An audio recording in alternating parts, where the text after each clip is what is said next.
એક વિશ્વ કક્ષાએ શક્તિશાળી ભારત જે મહાસત્તા તરફ આગળ વધી રહ્યું છે એની પ્રતીતિ આજે સમગ્ર દુનિયાને ભારતે કરાવી છે। ત્યારે આદરણીય નરેન્દ્રભાઈ મોદીને સમગ્ર રાજ્યની જનતા વતી ભારતીય જનતા પાર્ટી વતી અને મને એવું લાગે છે કે દેશને એમના ઉપરનો જે ભરોસો, દેશની સલામતી માટે એમના ઉપરનો જે ભરોસો એ એક પછી એક એમના જે નિર્ણયો કરી રહ્યા છે, હું માનું છું કે દેશ એ નરેન્દ્રભાઈ મોદીના હાથમાં બરાબર રીતે સલામત રહી અને વિકાસની દિશામાં આગળ વધવાનું છે। હું ફરી એકવાર આદરણીય વડાપ્રધાન નરેન્દ્રભાઈ મોદીને અને જેમણે આ મિશન સફળ કરવામાં પ્રત્યક્ષ પરોક્ષ રીતે જોડાયેલા છે એ તમામ લોકોને અભિનંદન આપું છું અને એક શક્તિશાળી ભારત એનું દર્શન આજે વિશ્વને કરાવ્યું છે। આજે મીડિયા વર્કશોપ સતત આમ તો અમે અમારા વર્કશોપ અને બેઠકો મીડિયા સંદર્ભી પણ થતી હોય છે, અન્ય સંગઠનની બેઠકો પણ થતી હોય છે। ત્યારે આજના સમયમાં મીડિયાનું એક અલગ મહત્વ, ચાહે સોશિયલ મીડિયા હોય,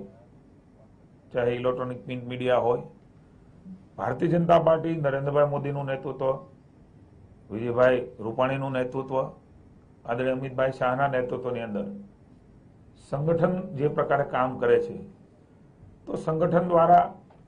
એક આ મહત્વનું કહી શકાય એવું માધ્યમ, સરકારની કામગીરી, ભારતીય જનતા પાર્ટીનો વિચાર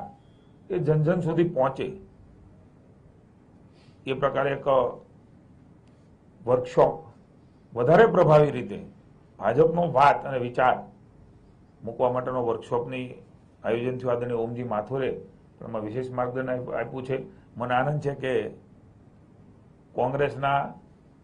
જૂઠાણા પ્રપંચો અને ભ્રમિત કરવાની વાતોની સામે અમારી મીડિયાની રાજ્યની ટીમ એ સમગ્ર રાજ્યમાં સાચી વાત મૂકવામાં સફળ રહ્યું છે। એમનો પણ આજે વર્કશોપ હતો।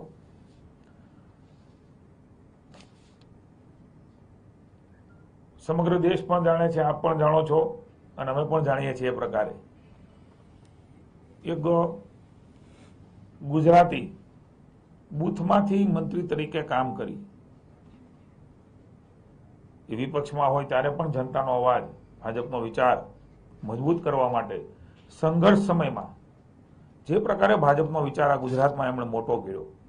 આજે દેશની સૌથી મોટી પાર્ટી એવી ભારતીય જનતા પાર્ટીના વડા નરેન્દ્રભાઈ મોદીના નેતૃત્વમાં એક પછી એક રાજ્યો ભાજપનો વિચાર જ્યાં પહોંચ્યો છે, માત્ર 5 વર્ષના